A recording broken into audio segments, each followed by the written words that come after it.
Yun, good evening po mga kapak. Yan, so balik sa ano na tayo, balik na tayo sa ating pagluluto vlog.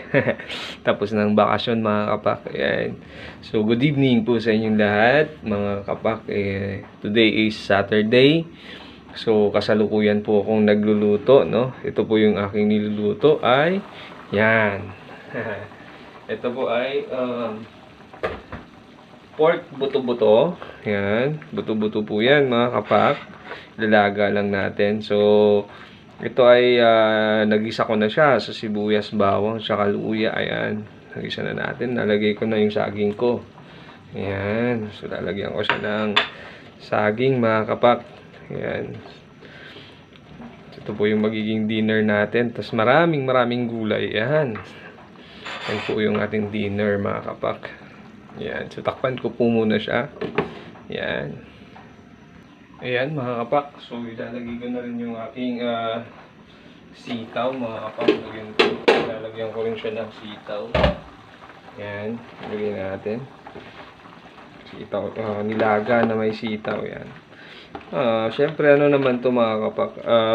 Experimental nilaga na naman to. So, kung ano lang yung maisipan kong ilagay, yun yung nilalagay ko. Ayan. Masarap din naman mga kapak. Sa awa ng Diyos, masarap din naman. Nakakain din naman ng aking ng pamilya ko. Yan. Yan. So, takpan ulit natin yan mga kapak. Lalagay ko na rin tong siling panigang mga kapak. Yan natin. Diba? Yan natin yan. Yan o. Yummy. Manood natin mga kapak. Balikan natin ulit. Siyempre ayaw nating ma-overcook yung ating mga kapak, yung ating sitaw. Kaya ilalagay ko na rin dito yung ating pechay. Mga pechay. Maraming pechay. Napakadaming pechay mga kapak. Gusto ko maraming pechay na gulay. Ayan. Maraming gulay, oh. Tatakpan na natin yung karne, mga kapak. Ayan, di ba?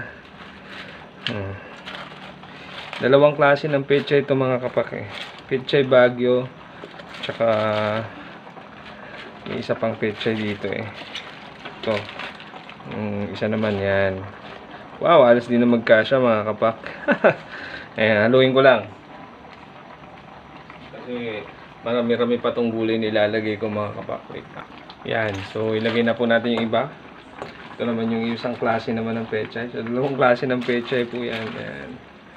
So yan. So, kasi maraming gulay talaga. Sarap pag marami.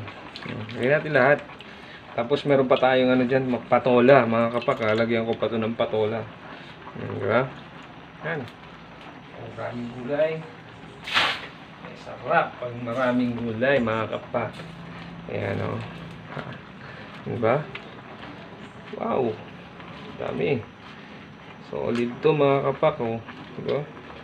Solid. Actually, kasi kaya maraming gulay yan mga kapak. Kasi hindi na kami magra-rice. No? Kakain lang. Ang ano na lang namin is papak lang. Tapos gulay na lang. Yan. Kasi gabi na rin So, hindi na kami magra-rice. Para lumit-lit naman yung tiyan. Para at least makikita nyo naman yung picture ko na slim tayo, diba? Hindi malaki yung tiyan. Diba mga kapak? Yan.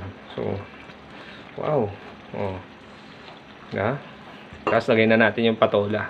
Lagay na rin natin tong patola mga kapak. So, mabilis na lang na maluto yan. Yan. Diba? Dami. Yummy. Diba?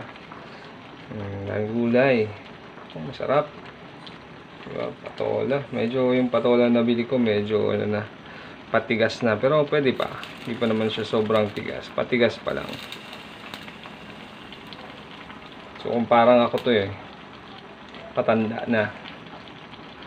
Yan, patanda na mga kapak. Pero syempre masarap pa rin. Yan, diba? Parang yung kapak lang to. Patanda na pero syempre masarap pa rin. Kaya rin itong patola. Yan medyo patanda na siya pero hindi pa siya ganun katanda. Masarap pa rin yan. Yun. Diba? Punong-puno. Grabe naman yan. Apaw na mga kapak. Wait lang. Sige, balikan natin ulit yan mga kapak ha. So ayan, ito na po yung ating nilagang mga kapak, nilagang buto-buto for dinner. Yan. So, pakadami. Ayan So, may patola, may sitaw, may pechay, meron tayo ditong saging na saba, tapos mayroon ding pechay, dalawang klase ng pechay. Yan. So, iluto na to mga kapak. So, kain na tayo mga kapak. Yan, maraming salamat po ulit sa inyo mga kapak. Have a good night po sa inyong lahat. Mabuhay po kayo hanggat gusto nyo mga kapak.